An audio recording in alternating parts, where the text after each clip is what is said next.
Gord is walking through a thick maple forest, having just chugged a liter or two of maple syrup with a bladder that is bursting at the seams. And as he travels through the forest, he sees off in the distance a brightly colored outhouse, and he sprints towards this outhouse with a bladder that shakes around with each step, and he finally opens up the door, and inside, at the very back, it says 1-800-333-2233. Gord dialed the number, and it was a huge hotel appears once he dials the number. And the voice is like, "Hello, how may I help you?" And then he's like, "Why is there a hotel out there? Oh, would you like to book a room?" And it's like, "Well, I guess I don't have anywhere else to stay." And he's like, "Okay, $50 a night." This guy here, Gord, walks into this weird hotel place, and he goes inside, and it's this beautiful utopia, and everyone's getting along just swell and stuff. And then there's like, walking to the lobby, there's like this nice fireplace and stuff. And there's like this like cozy little like reading corner and whatnot. So he's walking around the amazing utopia, and everything's all good. But then he sees something. So Gord, he sees this really strange thing down the hallway, and he goes to take a closer look, and he sees that it's like a UFO spaceship thingy-majigger. So he's like, well, this hotel is really weird. Everything seems perfect. So he decides to go into the spaceship down at the end of the hallway that's not supposed to be there. And once he gets inside, he's like, ooh, all these buttons look really cool. Ooh, maybe I should press this big red one right in the middle. I wonder what that means. He's pushing buttons, right? And then he pushes them so much that he goes up into space. But now he's like, oh no, I'm in space. But luckily, there was another person in the rocket ship who landed it.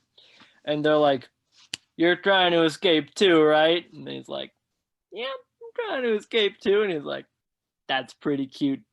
You wanna get out of here in this rocket ship? And they're like, yeah.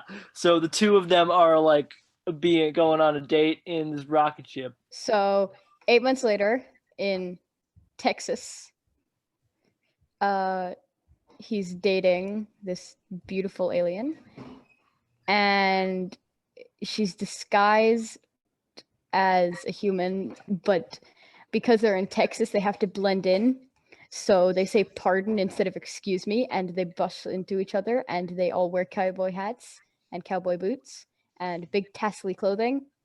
And one day, because everyone has a gun in Texas, Gord is going out, and someone says, I challenge you to a face off, and then they both whip out their guns and they try to shoot each other, and Gord wins, and the alien is super happy with him. So Gord shoots this guy down in like broad daylight, and he gathered quite a crowd for his face off, and from the crowds, he hears someone shout, "Man, I'm having a blast." Talk about going out with a bang. And then the crowds pile onto this spectator for telling such a horrendous joke. So a magical unicorn appears and says, "Would you like to go back to the magical First Plate Base Hotel? Like the one in Kickball, where when you play bucketball, you thrust there, which is a great place because it's magical and you don't have to run all the way to the other bases and risk getting out." They're on their way to the magical unicorn to some sort of magical baseball diamond. And then along the way, they realize that the unicorn has terrible eyesight because the unicorn is riding them off a cliff.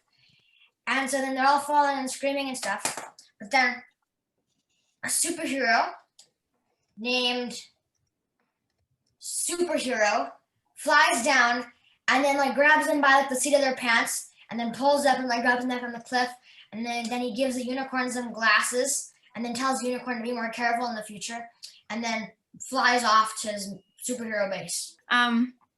Gord suddenly decides that he wants to follow this superhero that came out of nowhere back to his base. So he pulls out his guns and his cowboy hat and be like, hey, unicorn, you better take me up there because I think you can fly. The unicorn's like, nuh-uh. And then he's like, well, let's have a Western face-off, y'all. And then the unicorn's like, okay. So then they go, back to back. And then, they take like 10 steps. But he turns on number 9 and aims his gun at the unicorn. So the unicorn surrenders and ends up taking him, or only him, he leaves his girlfriend behind. He ends up riding the unicorn away into space to go and follow the Superman dude. But of course, since this is the 1700s, there's like revolutions going on. So they're like, I'm the superhero. I have a job to do. Gord, do you want to join me? And get your alien girlfriend to join me with your rocket ship. And they're all like, yeah, let's do it. So they're like helping out with revolutions and stuff now. Gord and his revolutionary friend decide to go on a boys' day, and they go to the mall, which is 1700s mall, I don't know. And then